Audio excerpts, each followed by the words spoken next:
Hello everyone, welcome back to my YouTube channel, and for today's video we're going to check out the YouTube estimated revenue, or we're going to make a review sa estimated revenue ni Ganda using Social Blade. So for those who don't know, Social Blade is a public website which is anyone can check out this website. So makikita nyo yung kanyang upload video, meron siyang 255 video sa kanyang YouTube channel with 4.2 million subscriber with a total video views of 169,961,545, and yung kanyang country is Philippines or PH, and channel type is entertainment. So entertainment kasi bukod sa komedyante siya, talaga namang nakakatawa yung mga bawat vlog niya.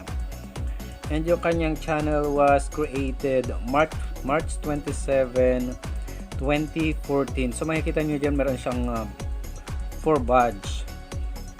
Ayan, yung badge of wisdom, and yung tatlo pa. Ayan, yung kanyang total grade sa Social Blade is letter B+, and Social Blade rank is 7,707. Subscriber rank is 3,490. Video views rank is 37,516. Country rank is number 29. Oh, wow. So sino kaya yung number 1 dito sa Pilipinas? So ang kanyang entertainment rank is 1,100. Ang galing naman. And then yung kanyang subscriber for the last 30 days is 370,000. So mababa to ng 7.5%. So ang kanyang nakuha before was 340,000. I guess that was December. And then estimated revenue monthly is $8,000 to $128,300. Wow, that's a huge amount of money, guys. And then video views for the last 30 days is 32 million something compare nung nakaraang buwan. So meron siyang 17,992,819 video views for the last 30 days nung December nga to, yung 17 million. And then total subscriber weekly, ayan, big shoutout sa inyong lahat diyan. So yung kanyang graph is working good. Estimated yearly earning is $96,200 to 1.5 million. OMG, this is a huge amount of money. That's why no wonder may bago siyang bahay. And hindi naman lahat ng ang galing sa YouTube is pinagawa niya ng bahay. Siyempre meron siyang mga kontrata, product endorser, meron din siyang business, ayan. So yung kanyang bagong bahay is hindi naman galing sa YouTube, lahat yan. So i-compute natin yung kanyang estimated monthly. So meron siyang $8,000. So 8,000 times 8,000 times 48 yung exchange rate dito sa Pilipinas. So meron siyang 384,000 pesos. Yun yung pinakamababa, ha.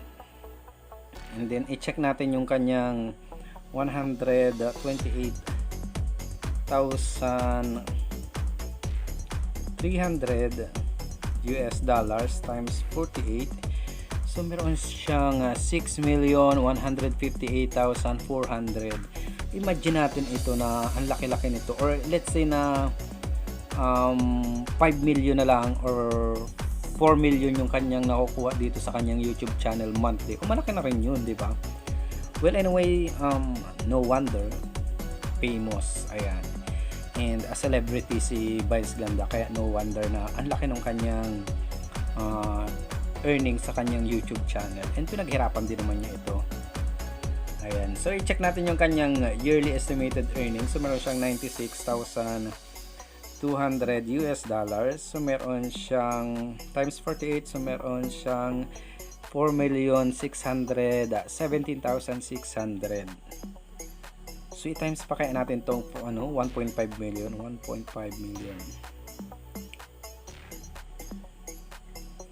times 48 yung 1.5. OMG, 72 million ang kanyang kinikita sa kanyang YouTube channel sa buong taon. So well, anyway, this is only an estimated. So walang nakakaalam kung magkano talaga yung kinikita niya sa kanyang YouTube channel. So siya lang din ang makakasagot niyan kung sakali. And shout out sa mga fans ni Vice Ganda. Di ang kabogable na talaga naman trending yung kanyang mga video upload sa kanyang YouTube channel. And of course, meron siyang pinakamataas na movie. Pinakamataas nakita yung kanyang movie. Ayan, I forgot the title of the, I guess that is Private Benjamin yata yun. So nandito tayo sa kanyang YouTube summary. So makikita nyo estimated earnings, video views, subscriber counts o subscriber na nadagdag, yung mga date na mga upload video. So makikita nyo dyan meron siyang 20,000, 30,000, 20,000, 10,000 na mga nadagdag na subscribers sa bawat upload niya na video. And of course yung kanyang mga video views is million lang naman. Yan ang kanyang estimated is hindi basta-basta. Meron siyang $258 to $4,100. Isang video lang yun, guys. So since yung kanyang channel is located here in Philippines, so marami din siyang fans outside the country. For example, USA, Japan, basta doon sa mga bansa. Meron din sa Australia, Canada. So yung kanyang estimated earnings or yung kanyang kita sa bawat video na upload na kanyang YouTube channel is malalaki talaga, kasi yung mga galing sa USA, Canada, Australia, malalaki ang CPM dyan. That's why yung kanyang estimated earning is nakakagulat din naman, and ang laki-laki talaga. So sana all na lang. So makikita nyo yung kanyang daily average. So meron siyang 12,300 subscriber na nakukuha sa bawat upload video or everyday, with 1,069,153 video views and $267 to $4,300. So daily lang to, guys, daily. So yung weekly average niya is 86,300 subscriber and 7,484,071 video views. Ang estimated niya is $1,900 to $29,900. So this is a weekly, guys, and nakakalula yung kanyang last 30 days. So yung last 30 days niya, yung kanyang nakuha na subscriber is 370,000 with 32,074,584 video views. O diba, ang laki. And yung estimated niya is $8,000 to $128,300. So diba, nakakagulat, and makakasabi ka na lang ng sana all. So yung mga mga views niya is hindi lang dito sa Pilipinas galing, pero ang majority niya is mga Filipino viewers dito sa Pilipinas and outside the country. Sino ba namang hindi makakilala kay Vice Ganda? Di ang kabogable komedyante. That's why trending yung mga videos niya, and ayan, celebrity to si Vice Ganda. Kaya naman hindi na nakakapagtaka yung kanyang kinikita dito sa YouTube channel. And recently yung kanyang bagong upload na bagong upload na video niya dun sa kanyang bagong bahay, mga appliances, ayun, basta lahat yung mga naandun. So don't forget to subscribe, Vice Ganda. Ayun, yung kanyang monthly gain video views for the last 30 days. No. This is a summary. Ayun, lahat ng mga month is na andyan. Depende sa taon. So nandito is 2019, 2020, and of course 2021.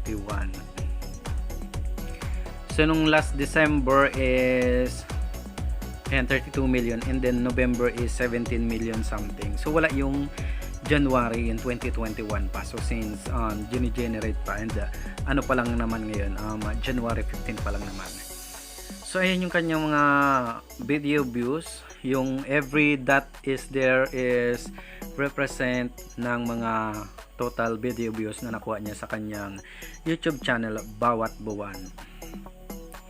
And of course, yung kanyang monthly gain subscriber for Vice Ganda, and yung kanyang subscriber na kuha for the last November is 320,000, and then 340,000 noong November. Yun. So ang pinakamataas diyan is 670,000 subscriber. So that would be September. No, that is October, November, December. Ayan, October yung pinakamataas niyang nakuha na subscriber. So that's for today's video, guys. Don't forget to subscribe my channel, Ikim Rosales, and thank you for watching, and see you on my next vlog. Keep safe, everyone.